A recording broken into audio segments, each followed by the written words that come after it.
So welcome to my class, and in this we are continuing on with Unit 6, and this we are going to talk about supply.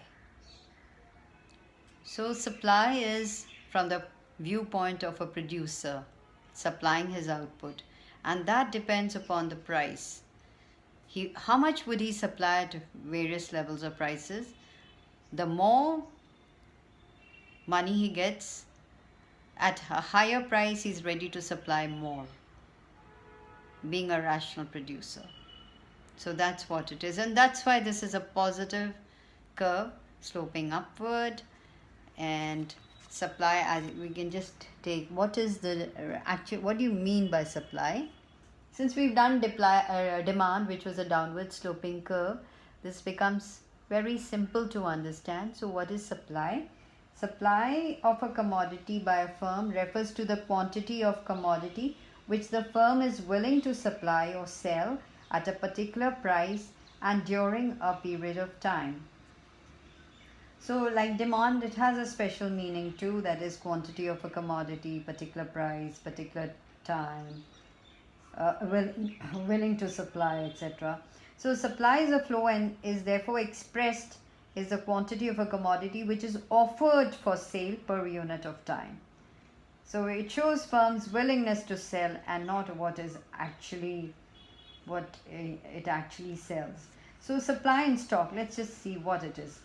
Now, stock of a commodity refers to the total quantity of a commodity available with the seller in the market at a given time.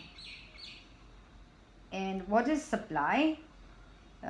On the other hand, supply is that part of stock that the seller is ready to sell at a given price and time. So supply is defined as that part of supply. We can also define supply as that part of stock of a commodity which is offered for sale at a particular price during a period of time. So this is supply, and there are certain factors that influence supply. All right. So knowing what is supply, so we've defined supply, and now we're going to do what are the factors that affect supply. So here we go. So learn it up as okay, just let's see, what is this? Say own price of the commodity. That is one. The objectives of the firm. Then you can talk about price of inputs and price of related goods. And then you have what is known as techniques of production and tax rates. Of course, we'll do all of it in greater detail, but right now I want you to just learn. So supply is a function of these factors. So what is this? That is, supply depends upon these factors. So these are the determinants. What are the factors determining supply of a commodity, or what are the determinants of a supply, especially by the individual firm? So what is this?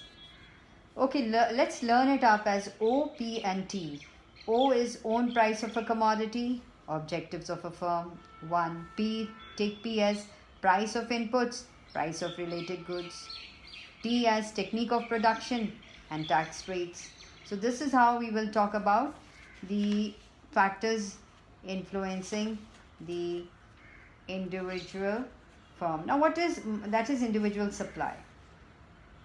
So let's also talk about factors influencing market supply of a commodity. Now what is market supply of a good? So market supply of a good is obtained by aggregating the supplies of individual sellers of firms at alternative prices in the market.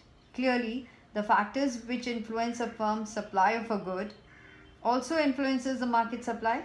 But we can add some more factors specific to market supply, such as number of firms in the market and say expected future price. So to all of these, like OPT that we've learned, if you add up some more, like number of firms or sellers in the market, that means since the market supply is a total supply of all the individual firms, therefore increase in the number of individual sellers of the commodity in the market implies increase in the market supply, whereas fall in the number of firms may lead to fall in the market supply of the good.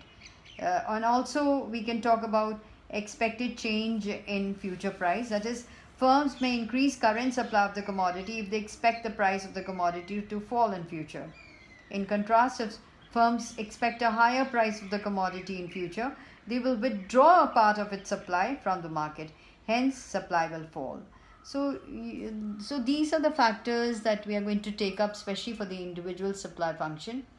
So that's what we will do, factors determining the individual sellers or individual seller or individual firm of a commodity.